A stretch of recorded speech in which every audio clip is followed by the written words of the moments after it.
이어서 대전, 세종, 충남입니다. 충남 지역에서 올해 전국 첫 번째로 중증 열성 혈소판 감소 증후군 사망 환자가 발생했습니다. 질병관리본부는 충남 청양군에 사는 62살 여성이 발열과 설사 증상을 보여 병원에서 치료를 받다가 일주일가량 지난 20일 폐혈증 쇼크 등으로 사망했다고 밝혔습니다. 특히 이 여성은 증상 발생 전 밭농사와 고사리 채취, 나물 캐기 등 야외 활동을 한 것으로 파악됐다고 덧붙였습니다. 2013년 이후 중증 열성혈소판 감소증후군 사망자는 127명으로 아직까지 별다른 예방 백신과 치료제가 없어 야외 활동 시 진드기에 물리지 않도록 주의해야 합니다.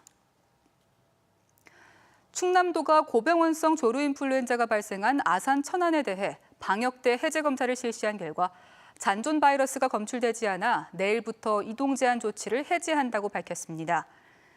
이동 제한 조치 해제는 지난달 17일 아산시 둔포면 산란계동장에서 고병원성 AI가 발생한 이후 38일 만으로 이동 제한이 해제되면 그동안 입식이 제한됐던 농가들은 재입식을 할 수 있습니다.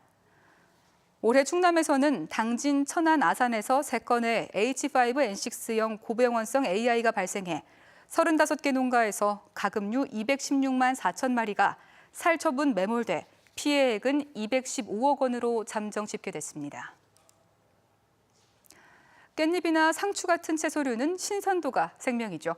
이 때문에 수출길에 오르려면 항공편을 이용해 가격 경쟁력이 떨어질 수밖에 없는데요.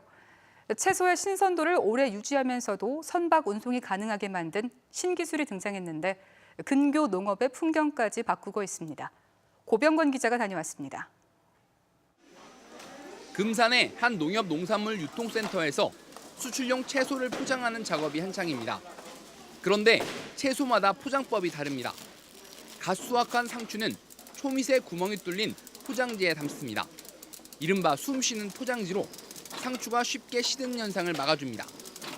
깻잎은 알루미늄 필름 커버를 덮어 온도를 일정하게 유지하고 풋고추에는 얇은 필름 포장을 덧대 표면의 광택을 유지합니다.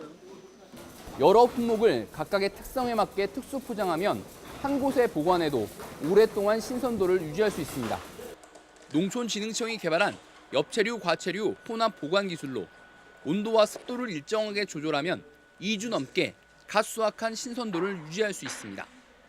모든 채소들은 노화되는 물질인 에틸렌이라는 것을 발생을 시키는데 그 에틸렌을 갖다 흡착을 함으로써 필름이나 용기를 통해서 흡착을 시킴으로써 신선도를 훨씬 더 연장시킬 수 있게 되는 기술입니다. 농촌진흥청과 금산농협이 이 기술을 활용해 평소 항공편으로 수출했던 싱가포르에 채소류 7가지를 선박으로 수출했더니 물류 비용이 6분의 1로 줄어드는 효과를 봤습니다. 선도 유지가 되면서 운송이 멀리까지 가능하게 되면서 더 많은 수출국으로 이제 농산물을 선보이게 될 수 있게 됐습니다. 농촌진흥청은 전국의 농가에 채소별로 신선도 유지 매뉴얼을 만들어 보급할 계획입니다. MBC 뉴스 고병관입니다. 특허청 상표권 특별사법경찰이 중국산 위조 상품 28만 점, 정품 시가 715억 원 상당을 들여와 판매한 유통조직을 무더기로 적발해 17명을 상표법 위반 혐의로 입건했습니다.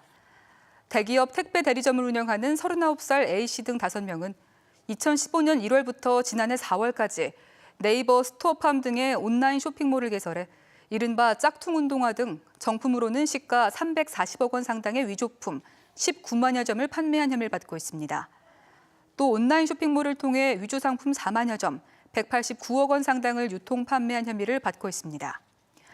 특허청 특사경은 두 조직이 물류창고 등에 보관하고 있던 185억 원 상당의 위조 상품을 압수하고 중국 총책으로 보이는 한 명을 지명수배했다고 밝혔습니다. 더불어민주당 충남도당이 6.13 지방선거에 출마할 천안시장 후보자 공천과 관련해 중앙당에 전략공천을 요청했습니다. 충남도당 공직선거 후보자 추천관리위원회는 천안시장 공천과 관련해 당 안팎의 여론을 수렴한 결과 어느 한쪽의 우세를 가늠하기 어려워 중앙당의 판단을 구하기로 했다며 전략공천 제안 이유를 밝혔습니다. 민주당 천안시장 후보군으로는 구본영 현 시장, 전종한 천안시의회 의장, 김영수 천안시 의원이 꼽힙니다. 더불어민주당이 오는 6월 지방선거와 함께 실시되는 천안갑 국회의원 재선거에 나설 후보자 경선을 오늘 마무리합니다. 민주당 천안갑 재선거 경선에는 이규희 예비후보와 한태선 예비후보가 양자 대결을 펼치는 가운데 상호 고발이 난무하는 등 과열 조짐을 보이고 있습니다. 경선 결과는 권리당원 ARS 투표 50%와 일반 국민전화 여론조사 50%를 더해 오늘 밤 결정됩니다. 6월 지방선거를 앞두고 대전 지역 어린이들이 출마 후보자들에게 정책 공약을 제안하는 공약 발표회가 대전시청에서 열렸습니다. 이 자리에선 아동을 위한 놀이, 문화시설 확충, 아동이 직접 기획하는 참여형 축제 확대, 미세먼지와 담배 연기에서 벗어난 깨끗한 공기 보장 등 대전시장과 대전시 교육감 후보들에게 제안하는 7개씩의 공약이 발표됐습니다. 행정수도 완성 세종시민대책위원회는 오늘 성명을 내고 국회에 국민투표법 개정안 처리 불발로 세종시의 행정수도 명문화가 자초됐다며 국회에 연내 개헌안 처리를 촉구했습니다.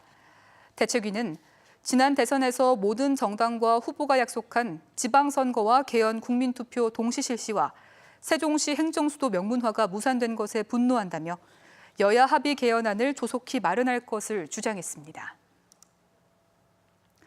대전 세종 충남 선거관리위원회가 오늘부터 중앙선관위 홈페이지 등을 통해 우리 동네 공약지도 온라인 서비스에 들어갔습니다.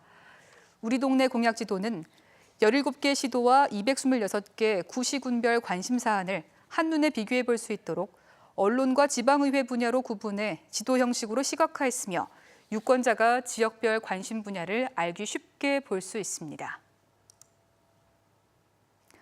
정부의 부동산 규제 대책에도 불구하고 최근 세종 지역 일부 분양시장이 과열 양상을 보이는 가운데 세종시가 고분양가 관리 지역으로 지정될지 관심이 모아지고 있습니다. 주택도시보증공사에 따르면 해당 사업장의 평균 분양가나 최고 분양가가 최근 1년 이내 그것을 초과하면 고분양가 관리 지역으로 지정되며 이 경우 보증이 거절돼 분양 사업이 어려워질 수 있습니다. 도시보증공사 관계자는 세종이 분양가 상한제 적용 지역이라 당장은 고분양가 관리 미시행 지역으로 분류됐지만 가격 상승 요인이 많아 모니터링을 통해 추가 지정 여부를 판단하겠다고 밝혔습니다. 최근 아파트 단지 내 교통안전의 중요성이 강조되고 있지만 실제 안전점검 신청 실적은 저조한 것으로 나타났습니다. 국토교통부가 전국 아파트 단지 내 도로 시설물에 대한 안전점검 희망단지를 모집한 결과 대전에서는 단 8곳만 신청한 것으로 집계됐습니다. 이처럼 신청률이 저조한 이유는 입주자 대표회의가 자체적으로 신청해야 돼 강제성이 없는 데다 개선 비용도 아파트 관리 주체가 부담해야 되기 때문입니다. 이 때문에 지속적인 홍보와 함께 안전점검 참여 유도를 위한 한시적 인센티브 등 제도 개선이 필요하다는 지적입니다. 충무공 이순신 장군 탄신 제473주년 기념 행사가 오는 28일 아산 현충사에서 거행됩니다. 부대 행사로는 전국 시도대항 궁도대회가 현충사 경내에서 펼쳐지고 충무공 고택 앞에서는 충무공의 구국정신인 신망국활, 즉 내 몸을 바쳐 나라를 구하다를 한글로 쓰는 시연 행사와 해군 의장대 공연이 열립니다. 지금까지 대전, 세종, 충남이었습니다.